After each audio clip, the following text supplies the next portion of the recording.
Secundaria segundo grado. Ciencias. Física. ¿Cómo se genera la electricidad?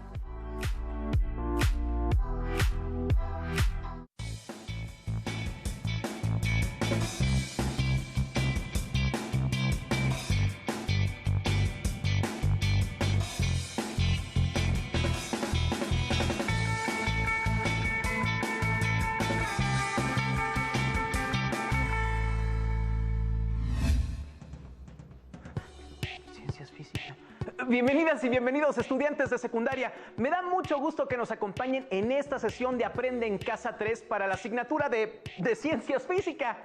Mi nombre es Enrique Rodal y junto con Leslie Mendívil los acompañaremos en esta sesión en la que conoceremos un poco más sobre cómo es que la electricidad llega hasta donde vivimos y permite que en la situación en la que estamos sigamos estudiando, trabajando y en contacto con nuestros amigos. Gracias, Enrique. Es un gusto participar en esta sesión. Es cierto, gracias a la electricidad ustedes pueden seguir aprendiendo desde casa, aunque lo ideal sería poder regresar a nuestras escuelas. Para lograrlo, debemos quedarnos en casa para evitar la cadena de contagios.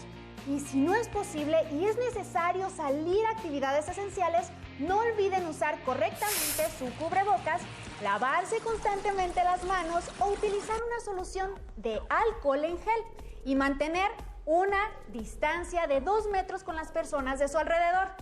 Todas estas medidas son importantes para que pronto lleguemos al semáforo verde y regresemos a nuestras escuelas. Si se cuidan ustedes, nos cuidamos todos. No olviden tener a la mano su siempre confiable cuaderno y lápiz o bolígrafo para anotar las ideas principales, además de las preguntas y reflexiones que surjan a partir de lo que revisemos. Su libro de texto es muy importante para poder profundizar en los temas. Además, es una buena fuente para consultar las dudas o buscar otros ejemplos. También pueden utilizar otras fuentes de información como páginas de internet que sean confiables. Y si ya tenemos todo listo, ¡comencemos! Pones tu dedo sobre el interruptor o sobre el botón del control remoto y empiezan a ocurrir cosas. Luces que te permiten ver y realizar actividades en la noche. Calor para que cocines y no pases frío. Aire frío cuando hace mucho calor. Toda una colección de artilugios electrónicos funcionando. Como por arte de magia, tu casa y tu vida se alimentan de kilovatios. Pero ¿cuál es el truco? ¿Qué es la electricidad? Todos lo usamos, pero ¿cómo definirla? La electricidad es un fenómeno físico generado por el movimiento de electrones que tienen carga negativa en el interior de los materiales conductores. La carga de un material se adquiere mediante 3 tipos de interacción: fricción, contacto o inducción. Cuando la carga eléctrica está en reposo, se producen fenómenos electrostáticos y cuando la carga está en movimiento, se generan corrientes eléctricas. El viaje que realiza la energía eléctrica hasta llegar a tu enchufe es largo, pero muy rápido.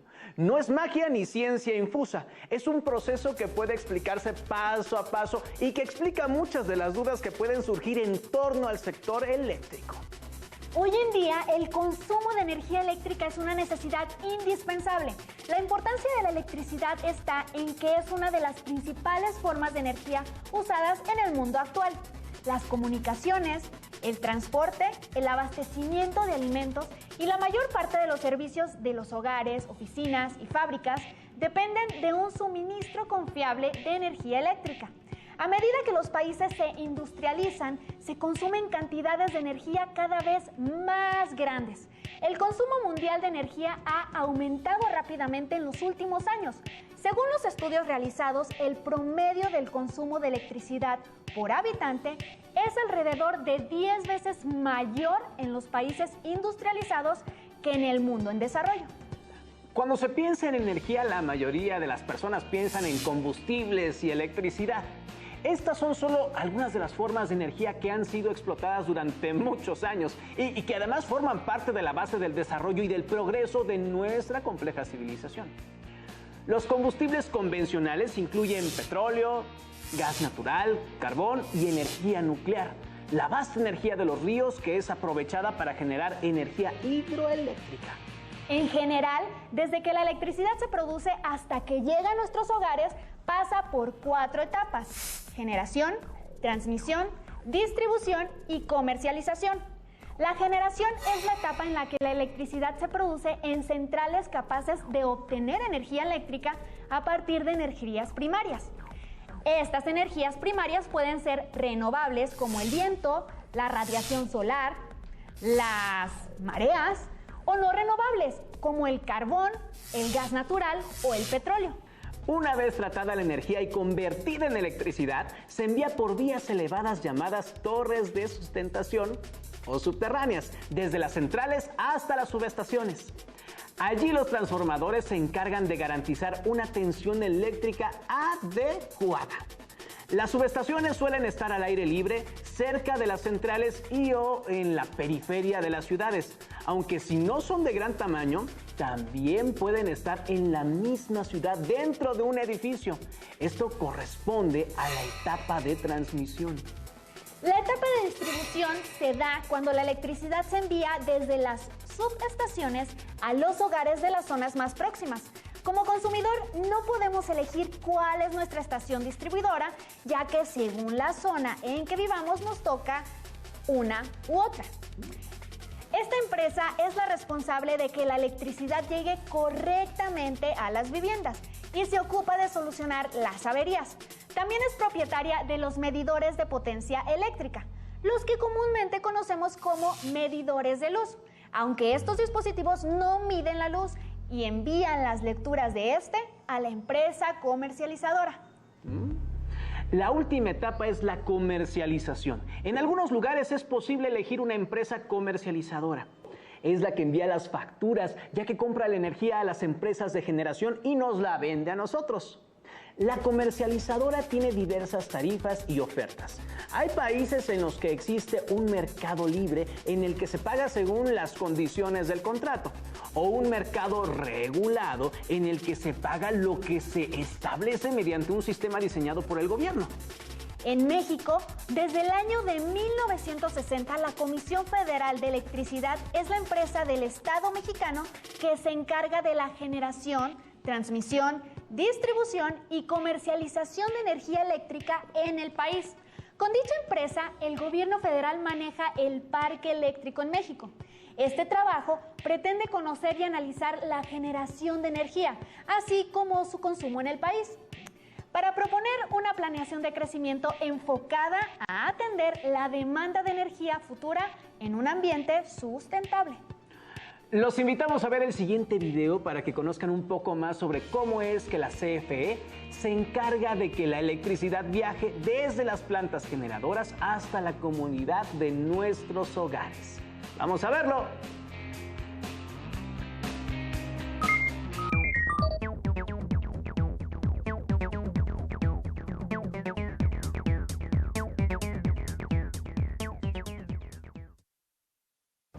Para muchas de las actividades que realizamos se requiere energía eléctrica.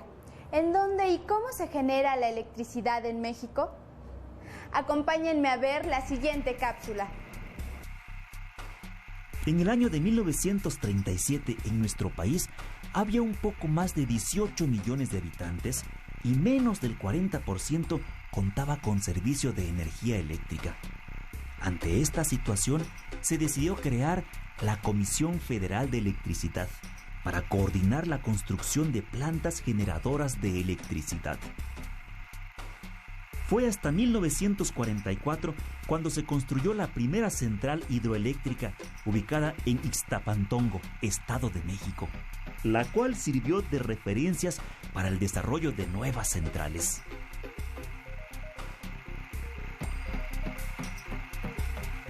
Desde su fundación, la Comisión Federal de Electricidad ha realizado un sinnúmero de obras que han impulsado el desarrollo de nuestro país. Más de 120 plantas generadoras de diversos tipos proveen la mayor parte de la demanda de energía eléctrica de la población. Estas son plantas hidroeléctricas, termoeléctricas. Se encuentran también en menor número las geotermoeléctricas, las carboeléctricas, las eoloeléctricas y una nucleoeléctrica. Todas estas plantas generan más de 49,000 megawatts.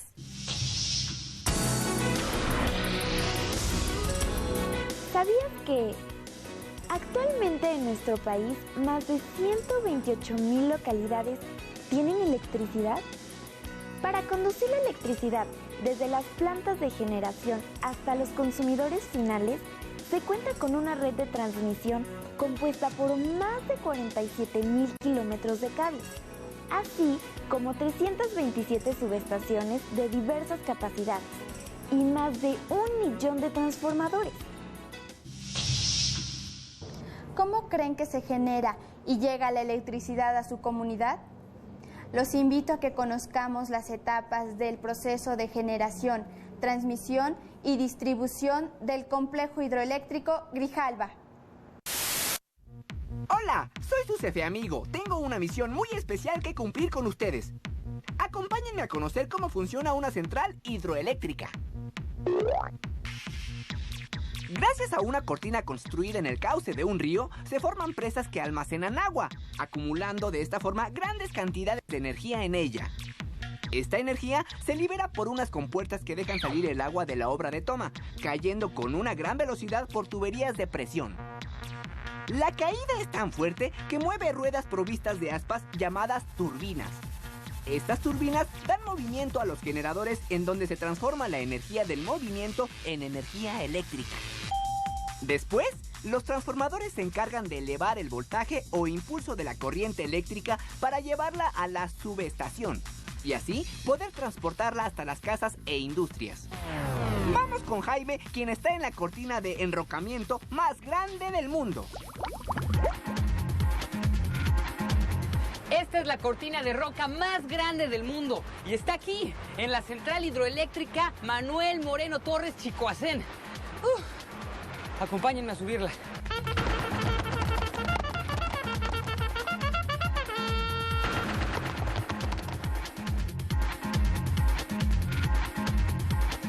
Esta cortina está hecha de corazón de arcilla, que es un material impermeable, y mide 262 metros de altura, casi lo mismo que 26 autobuses formados en línea recta.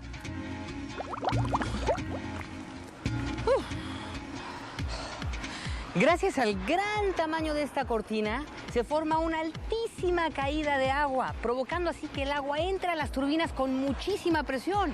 Por eso, esta es la planta que genera más energía hidroeléctrica de todo el país.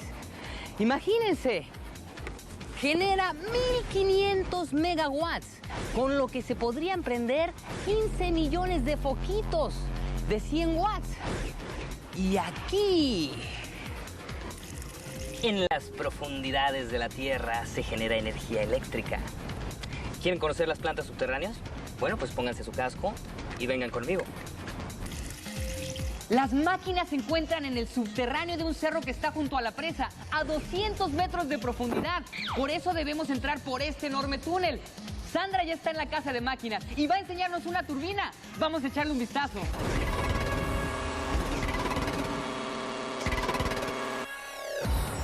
Esta turbina funciona muy parecido a la turbina que nos mostró Amperix y es totalmente igual a las turbinas que se encuentran instaladas en la planta.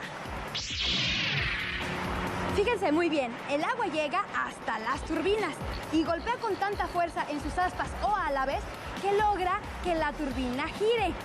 La velocidad a la que giran los rotores de estas turbinas es aproximadamente de 126 revoluciones por minuto. Imagínense. Claro que todas estas máquinas pues requieren de mantenimiento, así es que se utiliza una enorme grúa para poderlas mover, como esta que tenemos aquí arriba.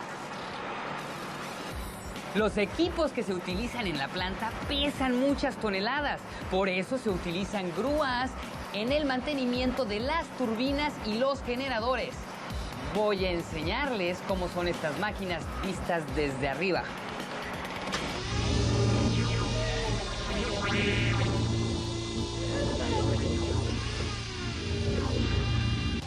Abajo de estos círculos azules se encuentran las turbinas y los generadores, que a diferencia con otro tipo de plantas eléctricas, aquí se encuentran instalados en forma vertical para que el túnel sea más profundo y la caída del agua gane más altura y tenga más fuerza.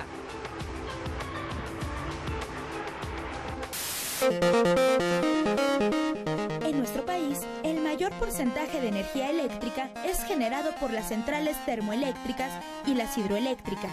El funcionamiento de cada una es diferente. En ambas se usa un generador eléctrico. Este dispositivo utiliza la inducción electromagnética como principio de funcionamiento. Se hace girar una turbina que, dentro de un campo magnético, convierte la energía mecánica de rotación en energía eléctrica. Lo único que varía en cada caso es la fuente de energía mecánica. En una termoeléctrica, la fuente es vapor a muy alta presión y temperatura, producido al quemar combustibles como el gas natural, el diésel, combustóleo o el carbón. El vapor hace girar turbinas que, junto a un generador, convierten la energía mecánica de rotación en energía eléctrica. En cambio, en una central hidroeléctrica se aprovecha la energía potencial del agua acumulada en una presa para generar electricidad.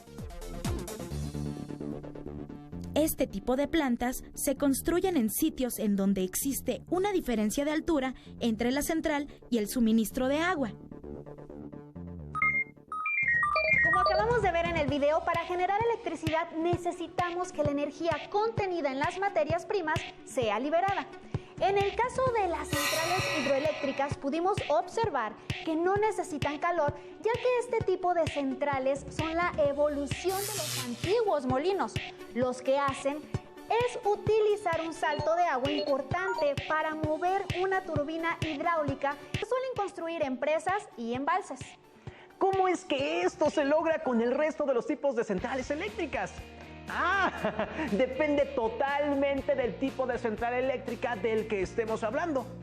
Las centrales termoeléctricas de ciclo convencional son las que funcionan con carbón, diésel y gas natural.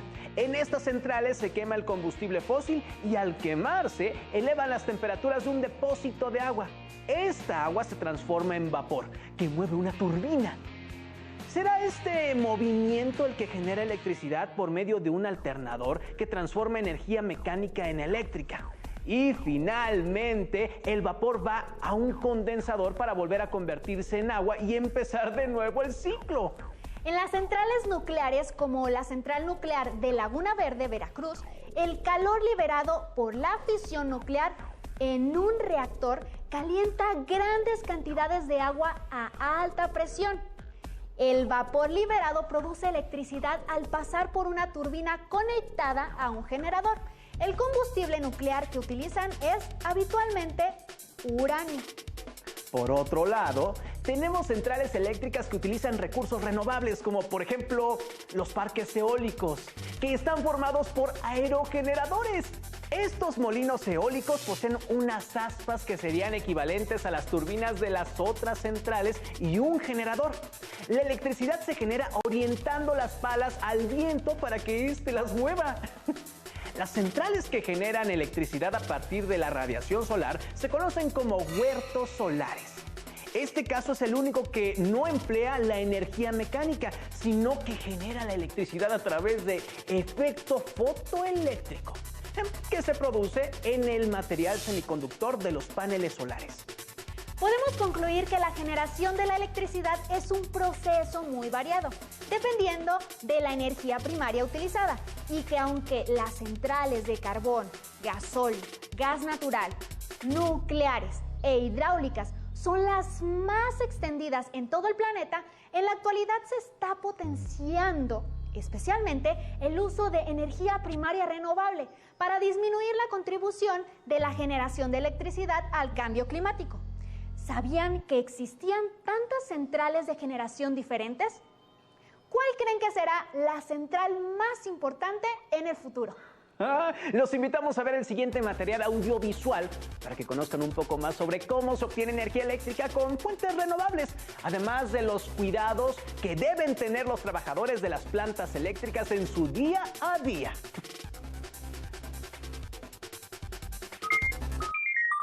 Y para conocer más sobre este tema, escuchemos la entrevista con el ingeniero Quirino Pastelín Hernández, encargado de la subestación eléctrica de la Dirección General de Televisión Educativa.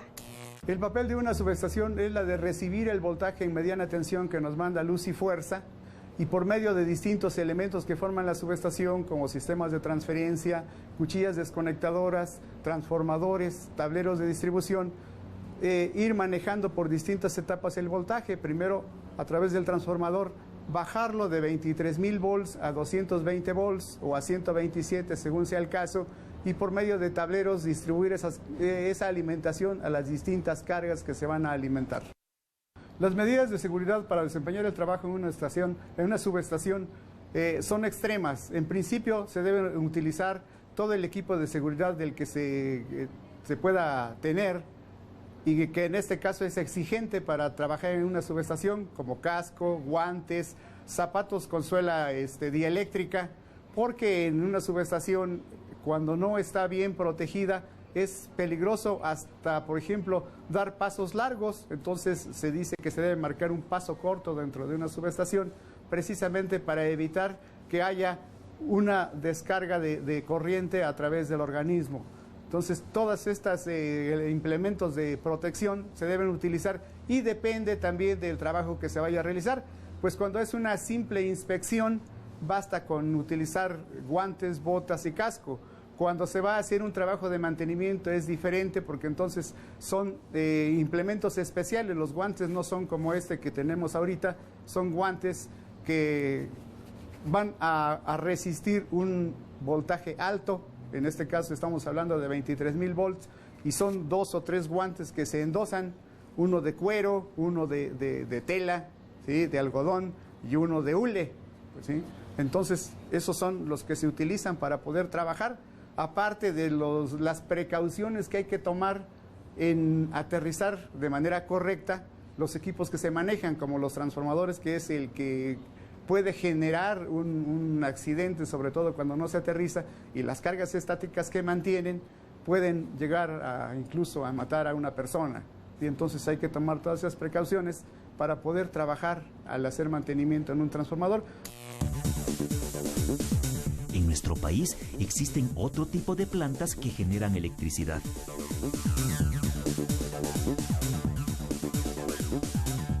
Las carboeléctricas son termoeléctricas duales, puesto que utilizan carbón y, en algunos casos, combustóleo. En las eoloeléctricas se transforma la energía cinética del viento en energía eléctrica. Y en las nucleoeléctricas se utiliza la energía liberada al romper átomos de uranio en un reactor nuclear para producir vapor y alimentar el generador. Como hemos visto, actualmente hay un gran número de plantas generadoras que nos permiten contar con electricidad en nuestra comunidad.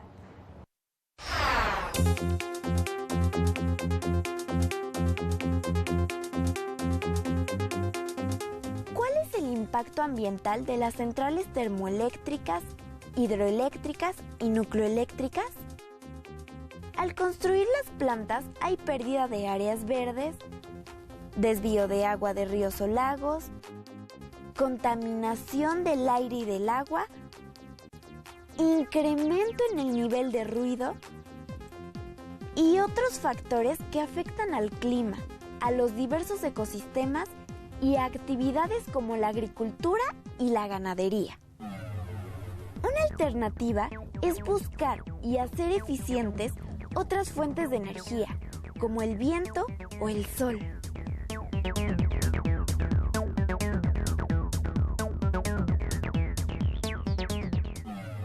Actualmente, muchas personas y organizaciones se han dado a la tarea de crear propuestas innovadoras que ayuden a la producción de energía eléctrica, reduciendo el impacto ambiental. Mientras tanto, nos conviene ahorrar energía eléctrica. ¿Cómo podemos hacerlo?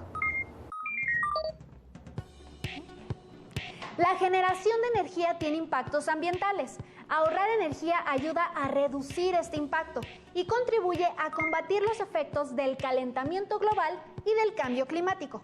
Asimismo, las acciones de eficiencia energética hacen que los gastos en energía disminuyan.